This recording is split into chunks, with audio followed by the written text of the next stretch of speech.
Katika kutamka kuna mambo yanapata kutokea. Kwa hiyo kuna nguvu kubwa sana yenye matokeo makubwa katika kutamka. Haleluya. Jambo la sita hilo. Jambo la sita, umoja wa kiroho.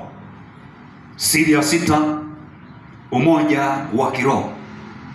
Umoja wa kiroho. Umoja ni nguvu, si ndio Wote walifanya kitu kimoja kwa wakati mmoja.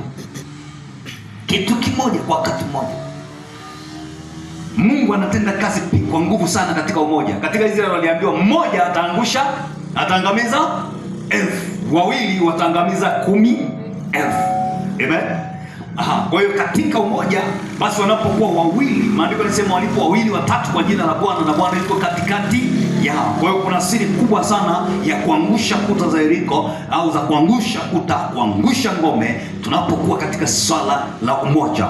Kwa hiyo walifanya kitu kimoja, kundi zima, watu wote kwa wakati mmoja. Haleluya. Na penye nguvu ya umoja huleta matokeo makubwa. Piga makofi kwa Yesu Kristo.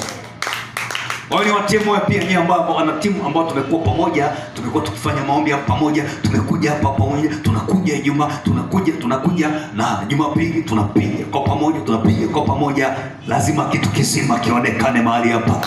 Haleluya. Lakini sio kitu kizima kuonekana mahali hapa, lazima kitu kizima pia kitaonekana katika maisha yako. Amen. Ya mwisho ya saba, siri ya saba ya kuangusha kuta za Yeriko. Wakati wa Mungu. Wakati wa Mungu. Siku ya saba, mzunguko wa saba. Namba saba. Tunaelewa namba saba ni namba ya nini? Haleluya. Namba saba. Namba ya pumziko. Namba ya Mungu. Namba ya kukamilisha. Siku ya saba ndio ilikuwa siku ya kumaliza kazi. Haleluya.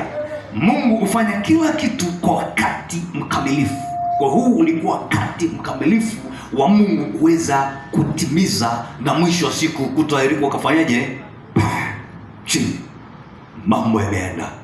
Kwa hiyo ukiona mchakato unaendelea, ujue siku ya saba inakuja.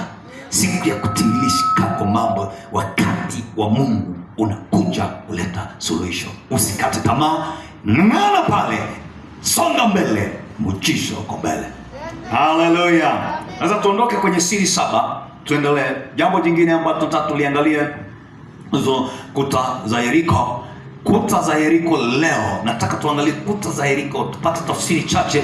Kuta za Yeriko leo zinaweza zikawa kitu cha namna gani, ili tunapoenda kuingia kwenye maombi tujue, au unapoendelea na maombi ujue ni kuainishie baadhi ya kuta ambazo tunaweza kuziona kwa leo au kiroho. Kuta za Yeriko ni nini? Kuta za Yeriko zinaweza kuwa ni umaskini, zinaweza kuwa ni magonjwa, zinaweza kuwa ni ndoa zilizo fungwa na nguvu za giza, kigiza. Sawa umaskini, magonjwa, vifungo vya kwenye ndoa, lakini pia biashara zilizo anguka kwenye biashara, lakini pia vikwazo vya kiroho kwa namna moja au nyingine, lakini laana za kifamilia. Laana za kifamilia. Kuna familia zina mambo mazito. Za hizo zote au hivyo vyote na kadhalika, hivyo vinaweza kuwa ni aina ya vifungo au kuta za Yeriko ambazo zinaweza kusimamia maisha ya mtu na maisha ya mtu yasiende. Ndoa ina matatizo, jaribu kupambana huku na kule, bado yanakuwa au maskini uliokithiri, pambana hivi, hakuna. Kila ukijaribu kufanya hiki unaangukia pale. Kila ukijaribu kufanya hivi hakuna matokeo. Magonjwa, matatizo ya biashara, ndoa na vikwazo vya kiroho vya aina mbalimbali. Kila kitu kinachokuzuia kufikia hatima yako ni ukuta wa Yeriko. Kila unachoona sasa inaweza kuwa tofauti na hivi, ni zaidi ya hivi nilivyovitaja, lakini kitu chochote ambacho unaona kinazuia, Kila ukifika pale unazuiliwa, kila ukichukua tu ili uende unazuiliwa. Ujua huo ni ukuta, na huo ukuta nimesema wakati mwingine ni mifumo ambayo kuing'oa si kazi rahisi. Imejengwa enzi na enzi, imewekewa zege ya kutosha. unahitaji upate zile siri ngapi? Siri 7 nilizozungumza za kuangusha ukuta wa Yeriko. Lakini jambo jingine ni kwamba tuangalie namna ya kuangusha kuta za Yeriko. Namna ya kuangusha kuta za Yeriko. Acha zile siri sasa, lakini tuje namna ya, kuna vitu ambavyo vinaweza au unaweza, kuna michakato ambao tunaweza tukaifanyia kazi na kuta zikaanguka. Ya kwanza tunaielewa kabisa kwa maombi ya imani. Haleluya! Kwa maombi ya nini? Ya imani. Maombi yana nguvu ya kuangusha kuta za Yeriko. Lakini 2 ni kwa ibada. Tunapomfanyia Mungu ibada ya kina, ibada nzuri. Haleluya!